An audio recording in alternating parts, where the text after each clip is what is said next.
ክቡራትና ክቡራን በተከታይነት ወደ መድረኩ ጋብዛችኋለሁ። ዶክተር ጽጌ ማርያምን ሞቅ አርጋችሁ ተቀበሉኝ እስኪ። ዶክተር ወደ መድረኩ ባኮ።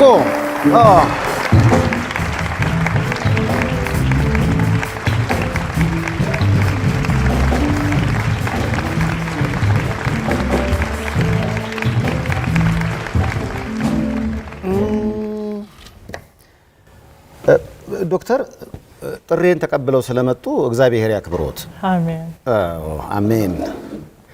ሙሉ ለሙሉ አሜሪካዊ ነው አይደል? አሜሪካን ዜግነት? የአሜሪካ ዜግነት አለኝ። የኔ አባት ደግሞ ጀማይካዊ ነበረ። የሱ ዜግነት በቅርብ ቀርቧል። እኔ ደግሞ ፈረንሳይ ወለድኩኝ። ስለዚህ ብዙ ቦታ አሉ ማለት ነው። ግን አሁን አሜሪካዊት ኖት?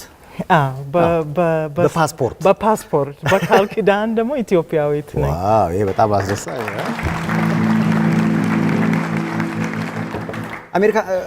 ከአሜሪካን ከመጡ ኢትዮጵያ ኑሮውን ካረጉ ምን ያህል ጊዜ ሆኖት? አሁን በያውኑ ጊዜ ከአንድ አመት በፊት ወደዚህ እኔ መጥቻለሁ። ግን ከ20 አመት በፊት ለሶስት አመት እዚህ ነበርኩኝ እና አንድ አመት ተኩል ገዳም ውስጥ ነበርኩኝ እና ከዛ በኋላ አዲስ አበባ ሆንኩኝ እና የአዲስ አበባ ዩኒቨርሲቲ ሌክቸረር ነበርኩኝ። ለአንድ አመት አዲስ አበባ ዩኒቨርሲቲ አስተማሪ ነበሩ? አዎ፣ ከፕሮፌሰር አንድሪያስ እሸቴ እና ዶክተር ሳሙኤል አሰፋ ጋር ማስተማር እንደረግ ነበር። ስለዚህ ደስ አለባበሳቸው እንዴት አገኛችሁ? እኔ አሜሪካ የመሆናቸው አሳቀቁኝ ዶክተር። ትንሽ ማለት እርስዎ ከአሜሪካ መጥተው በአንድ አመት ውስጥ በደንብ ኢትዮጵያዊ ሲሆኑ እኔ እዚህ ተወልጄ አድጌ አውሮፓዊ መሆኔ ትንሽ ስላሳቀቀኝ ነው። ይሄንን ለኔ በጣም ሀዘንኩኝ።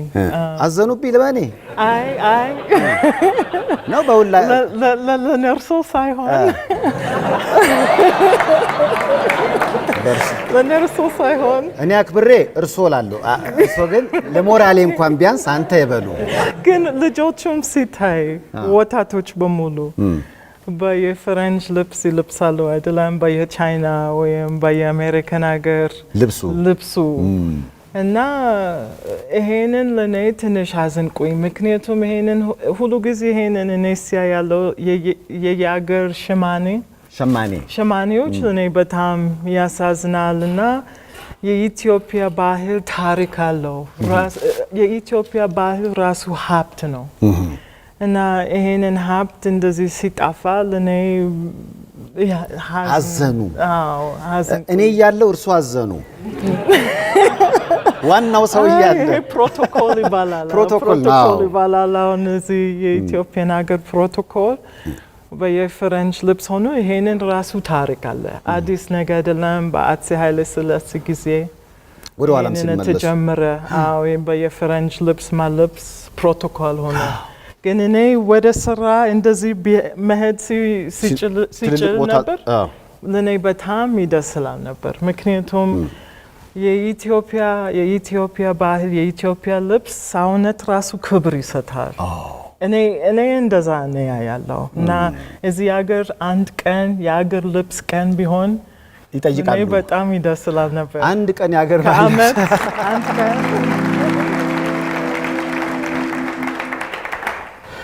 በጣም ነው የሚገርመው። እኔ እኮ ምን እያሰብኩ ነው፣ እኛ ኢትዮጵያውያን ያለንን ነገር በደንብ አላከበር ነው። እናንተ አሁን ከዛ መታችሁ ከኛ በላይ ለነገሩ ትኩረት ሰጣችሁ ስትጨነቁ ስታይ ግን ይቆጫል። እንዴ እኛ ምን ነካን እንድንል አድርጎኛል። እንደው እንደ ልብሱ ሁሉ ያበሻስ ምግብ ይሰራሉ? አዎ በጣም ይጣፍጣል።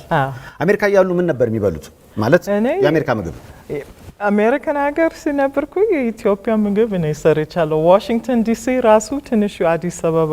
አዎ መብራት የማይጠፋበት ውሃ የማይሄድበት አዲስ አበባ ዋሽንግተን ዲሲ። አዎ እውነት ነው። ግን ኢትዮጵያ ሀብት አላት፣ ብዙ ሀብት አላት። የቱ ጋር ነው?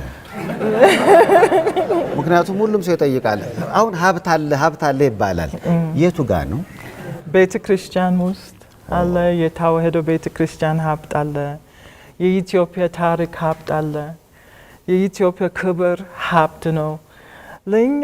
ለእኛ ጀማይካውያን ለእኛም ጥቁሮች ይባላል እዚህ ጥቁር አሜሪካዊ ይላሉ ግን አፍሪካ በሙሉ ኢትዮጵያ ነበር ይሄንን የዋናው ኢትዮጵያ ታሪክ ማወቅ ያስፈልጋል አንድ አባባል አለ የትም ተወለድ የት ቆዳ ከጠቆረ አንተ አፍሪካዊ ነህ በሚለው ይስማማሉ ይሄንን ገርመኝ እኔ ኢቭን ከአንድ ሳምንት በፊት መንገድ ላይ እኔ ሲሄድኩኝ የኔ ሰፈር ያለው ሰዎች አፍሪካ ይላሉ ነበር እኔ ከልጆቹም መነጋገር ጀመርኩኝ እሺ ስለዚህ ኢትዮጵያ የት ናት ሆይ አፍሪካ ውስጥ ናት ሆይ ወይም ሳውዲ አረቢያ ውስጥ ናት ሆይ የት ናት ኢትዮጵያዊ መጀመሪያው ኦሪጂናል አፍሪካናዊ ኢትዮጵያዊ ናቸው ኦሪጂናሉ ኢትዮጵያ መጀመሪያው እኛ አሁን ጥቁሮችን ስናይ እነዚህ አፍሪካውያን የምንለው ስህተት ነው ማለት እኛ ራሳችን እኮ አለንበት አይደል ለኔ ኮንፊውዝ ያደርጋል ምክንያቱም ፍጡጭ የኔ ልክ ነው ቀለም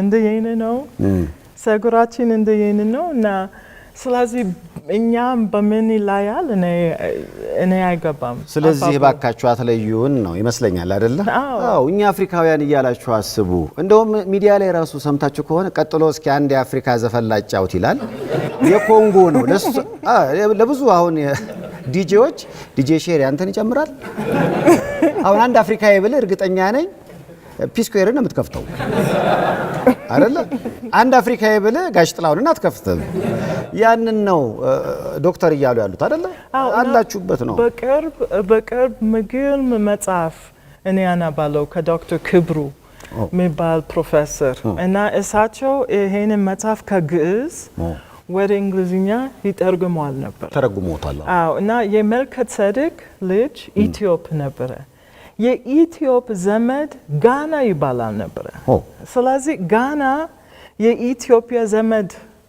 የኢትዮጵያ ዘመድ ነበረ የንግስታቶች የጋና ንግስታት የኢትዮጵ ንግስታት ዘመድ ነበረ አንድ ነበሩ ማለት አዎ ኢትዮጵያ እስከ መጀመሪያው ኢትዮጵያ ንግስታት ናት ኤምፓየር ናት ብዙ ንጉሶች ነበረ የአክሱም ንጉስ የኦሮሞ ንጉስ የትግራይ ንጉስ ብዙ ንጉሶች ነበረ ከምኒልክ በፊት እና ይሄንን ቴሪቶሪ በሙሉ ኢትዮጵያ ተባላለች ነበር የመን ኢትዮጵያ ነበረች ስለዚህ ኢትዮጵያ ትርጉሙ ራሱ በጣም ትልቅ ነው ከፌደራል ዴሞክራቲክ ሪፐብሊክ ኦፍ ኢትዮጵያ በፊት ኢትዮጵያ ነበረች ኢቭን የኢትዮጵያ መጀመሪያው ማወቅ ቀላል አይደለም ምክንያቱም ወደ ኋላ ሲታይ ከክርስቶስ በፊት ኢትዮጵያ ነበረች በአርኪኦሎጂ በሳይንስ በመጽሐፍ ቅዱስ ደግሞ ኢትዮጵያ በአዳም ትጨምራለች መጽሐፍ ቅዱስ ውስጥ ያለው ኩሽ